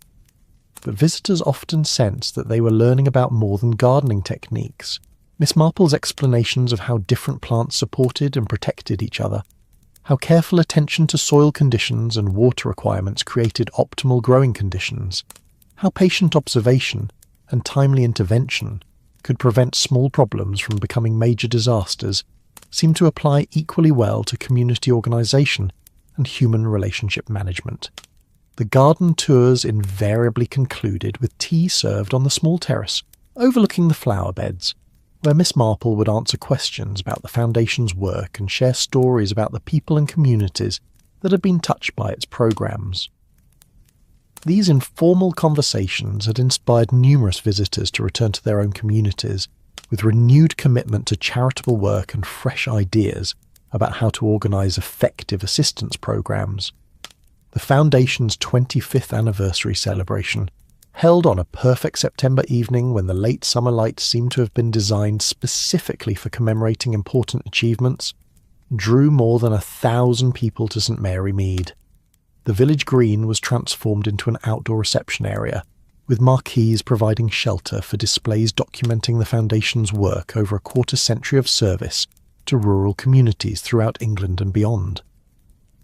The celebration featured presentations by Foundation staff, government officials, academic researchers, and representatives from the many organisations that had been influenced by the Foundation's work. But the most moving presentations came from people whose lives had been directly touched by Foundation programmes, veterans who had found employment and purpose through job training initiatives, elderly residents who had been able to remain in their own communities because of support services, young people who had achieved educational and career goals that had seemed impossible before Foundation assistance made them achievable. Geoffrey Hartwell, now a distinguished gentleman with silver hair and the confident bearing of someone who had spent decades in meaningful work, gave the keynote address of the evening. He spoke about the journey that had begun with the discovery of his great-uncle's hidden will, and had evolved into a movement that was transforming rural charitable work throughout the English-speaking world. He thanked the community of St Mary Mead for their wisdom in ensuring that individual generosity had been channeled into collective achievement that would benefit generations yet to come. But the evening's most anticipated moment came when Miss Marple, now recognised as the Foundation's founding sage and continuing inspiration, was asked to offer her reflections on 25 years of charitable work and community development. She rose from her seat with the dignified grace that had characterised all her public appearances over the decades, looking out over the assembled crowd with the gentle attention that had made her legendary among people who sought wisdom about human nature and community relationships. "The Colonel's whispered will has been speaking to us for 25 years, she said, her voice carrying clearly through the evening air despite her advanced age, and its message has grown richer and more complex as we have learned to listen more carefully to what it was really saying. We began by thinking that we were simply trying to honour one man's charitable intentions, but we discovered that we were actually learning how to create the kinds of communities that deserve our love and loyalty." She paused, looking around at faces that reflected the diversity and dedication that had made the Foundation's work possible over the decades. "The most important thing we have learned is that charity is not just about giving money to people who need assistance. It is about creating relationships that enable people to help each other, building communities where everyone has opportunities to contribute their gifts and talents to the common good, and developing systems that address problems in ways that strengthen rather than weaken the social bonds that hold us together." The applause that followed was warm and sustained, but Miss Marple raised her hand for one final observation. The Colonel's mystery was solved 25 years ago, but its solution opened up new mysteries that we are still exploring. How do we balance individual initiative with collective responsibility? How do we honour traditions while adapting to changing circumstances? How do we create communities that are both stable and dynamic, both rooted in local values and open to outside influences. These are the mysteries that will continue to challenge us as long as we care about building the kinds of communities that justify the hope and loyalty they inspire. The celebration continued late into the evening, with conversations that range from specific program details to broader questions about social responsibility and community development. But throughout all the discussions, there was an underlying sense of gratitude and accomplishment that came from knowing that worthwhile work was being done well, that important goals were being achieved through practical methods, and that the future held promising possibilities for expanding and improving charitable activities that had already proven their worth through decades of successful operation. Miss Marple, walking home through the village lanes as the last guest departed, and the celebration sounds faded into the comfortable silence of a rural evening, reflected on the remarkable journey that had begun with a simple discovery in a hidden drawer and had evolved into a movement that was influencing charitable work throughout the world. The foundation would continue its work long after all the current participants had been replaced by new generations of staff and volunteers, but the essential principles that had guided its development would remain constant because they reflected timeless truths about human nature and social responsibility. The Colonel's whispered will had been heard and faithfully implemented, creating a legacy that extended far beyond anything he could have imagined when he first began his quiet, charitable work. But perhaps the most important lesson that his story taught was that individual actions, however modest they might seem at the time, could create consequences that rippled outward through networks of relationship and obligation to touch lives and communities in ways that continued to expand and multiply across generations. And in that ongoing expansion of generous influence, Miss Marple found the deepest satisfaction that a long life could offer, the knowledge that her own small contributions to solving human problems and strengthening community bonds had become part of something larger and more lasting than any individual achievement. The mystery had been solved, but its solution had generated new possibilities for service and generosity that would provide meaningful work for anyone who chose to participate in the ongoing creation of communities worthy of the love and devotion they inspired in their members. The stars that emerged in the clear September sky bore witness to another chapter in the eternal story of human community, where individual dreams of making the world better could become collective realities through the patient work of people who understood that the best mysteries were those whose solutions opened up new possibilities for service, generosity, and love. In St. Mary Mead, where time moved with the gentle persistence of well-tended gardens and carefully maintained traditions, the Colonel's whispered will had become part of the village's ongoing conversation with itself about how to live well together, how to honour the best in human nature, and how to create communities that justified the hope and loyalty they inspired in their members. The mystery has been solved, dear listeners, but the story continues, written in the daily choices of ordinary people who choose to live extraordinary lives of quiet service and patient love. Rest now in that gentle certainty, that peaceful knowledge, that whispered promise that tomorrow will bring new opportunities for the kinds of choices that make communities worthy of the devotion they inspire and the legacies they preserve. Sweet dreams carry you softly toward rest, where whispered wills become whispered promises, where gentle mysteries become gentle wisdom, and where the patient observation of human nature in all its complexity and beauty continues to reveal new reasons for hope, new possibilities for community, and new ways of honouring the deepest truths about what it means to live well together in a world that is always changing, but whose deepest values remain constant, calling us always toward our better selves, our stronger communities, and our most generous possibilities. Good night, gentle souls. May your rest be peaceful, your dreams be kind, and your awakening be filled with the quiet confidence that comes from knowing that somewhere in the world, the work of building better communities continues, one act of generosity at a time, one moment of wisdom at a time, one whispered will at a time, until all the accumulated kindness of individual hearts becomes the foundation for a world where everyone can find the safety, purpose, and belonging that make life worth living and communities worth preserving. Sleep well in the gentle embrace of stars and dreams, carried softly toward rest by the whispered promise that love endures, wisdom grows, and the best of human nature continues to find expression through the choices we make about how to live together in communities worthy of our highest hopes and deepest loyalties. The Colonel's will has been heard, honoured and fulfilled, but its echo continues in every act of kindness, every gesture of service, and every choice to build rather than tear down, to unite rather than divide, to give rather than withhold the gifts that make communities flourish and human spirits soar toward their finest possibilities.